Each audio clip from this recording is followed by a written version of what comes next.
Hello दोस्तों, स्वागत है आपका हमारे चैनल में। आज हम लोग बात करने वाले हैं श्री कृष्ण के बारे में कि कैसे श्री कृष्ण की मृत्यु हुई और द्वारका नगरी क्यों डूब गई। तो शुरू करते हैं आज का विषय बिना किसी विलंब के। द्वारका को श्री कृष्ण की कर्म भूमि भी माना जाता है। महाभारत में वर्णित कथा के अनुसार श्री कृष्ण ने जब कंस का वध किया तो तब जरासंध ने कृष्ण और बाकी यदुवंशियों का नामो निशान मिटाने की ठान ली और जैसे ही मौका मिलता जरासंध बार बार मथुरा और यादवों पर आक्रमण करता रहा। जब जरासंध के अत्याचार बढ़ने लगे तो यादवों की सुरक्षा के लिए भगवान श्री कृष्ण ने मथुरा को सदैव के लिए छोड़ने का निर्णय किया।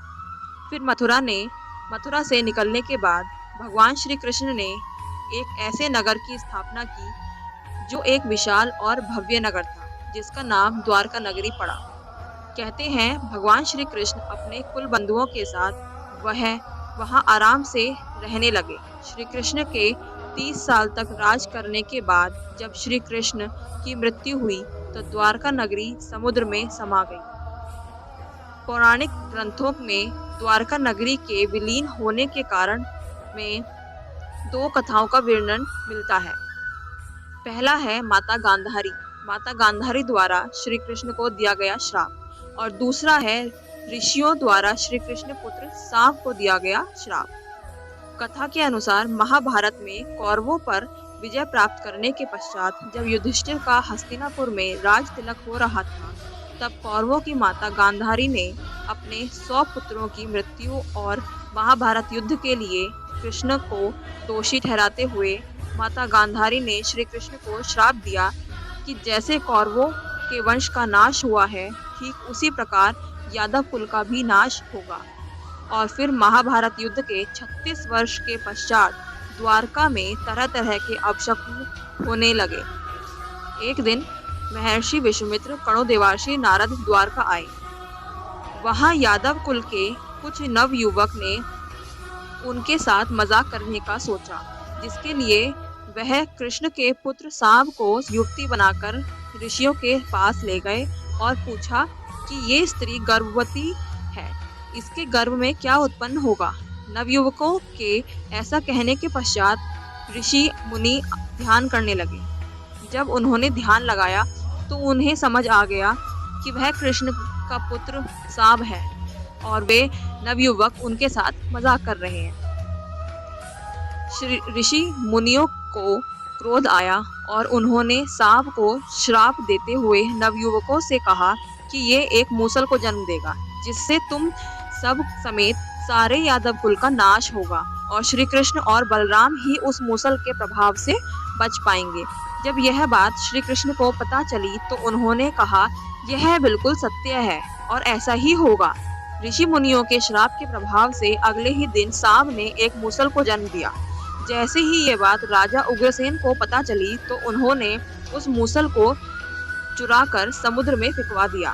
उसके बाद राजा उग्रसेन भी और श्री कृष्ण ने भी पूरे नगर में घोषणा करवा दी कि आज से कोई भी विष्णु व अंधक वंशी अपने घर में मदिरा तैयार नहीं करेगा। जो भी ऐसा करते पाया गया उसे मृत्यु की सजा दी जाएगी। घोषणा के बाद किसी ने भी मदिरा नहीं बनाई, परंतु इसके बावजूद भी नगर आए दिन अपशगुन होते रहे। प्रतिदिन आंधी चलने लगी।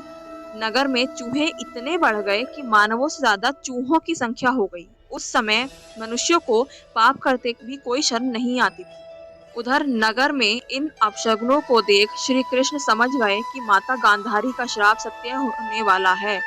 माता गांधारी ने जो श्राप दिया था उससे पूरा होने का समय आ गया है और उस समय ऐसा ही कुछ योग बन रहा था जैसे महाभारत के समय पर बन रहा था। फिर श्री कृष्ण ने यदुवंशियों को तीर्थ यात्रा करने की आज्ञा दी।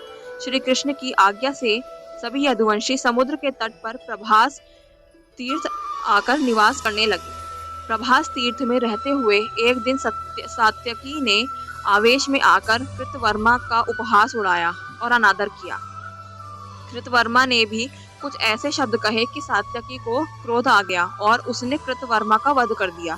यह देख अंधक वंशियों ने सात्यकी को घेर लिया और हमला कर दिया।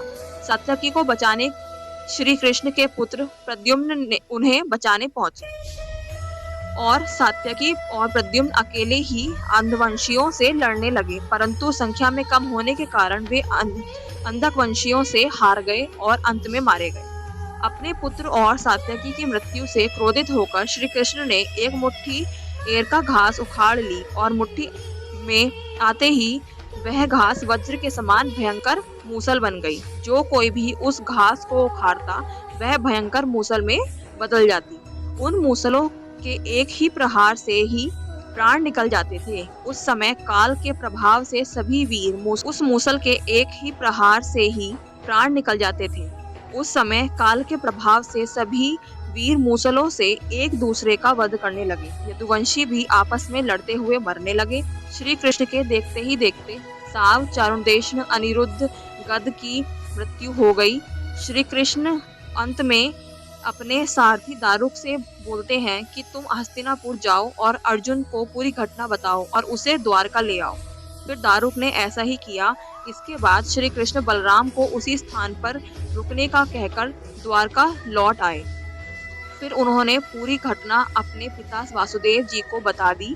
यह जानकर उन्हें भी बहुत दुख हुआ। श्री कृष्ण ने वासुदेव जी से कहा कि अर्जुन के आने तक आप स्त्रियों की रक्षा करें और वह वन को लौट गए।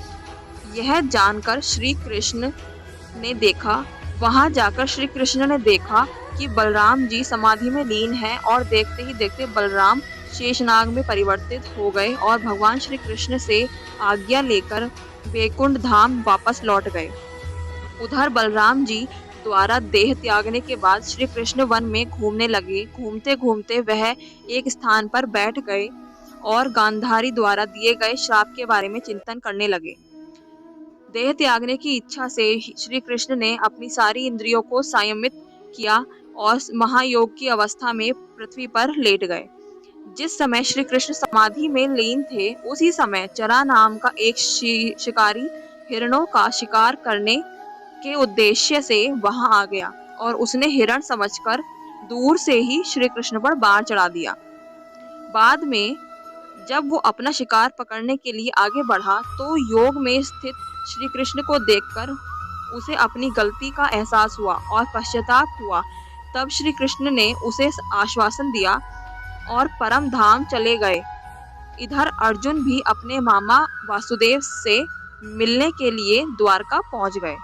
अर्जुन को देख श्री कृष्ण की रानियां रोने लगी और उन्हें रोता देख अर्जुन भी रोने लगे और श्री कृष्ण को याद करने लगे।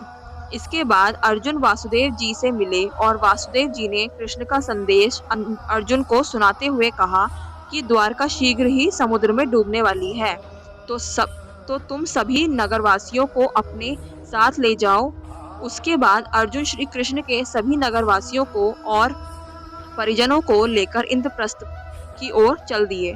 उन सभी के जाते ही जो द्वारिका समुद्र में डूब गई। यह दृश्य देख सभी को बड़ा आश्चर्य हुआ।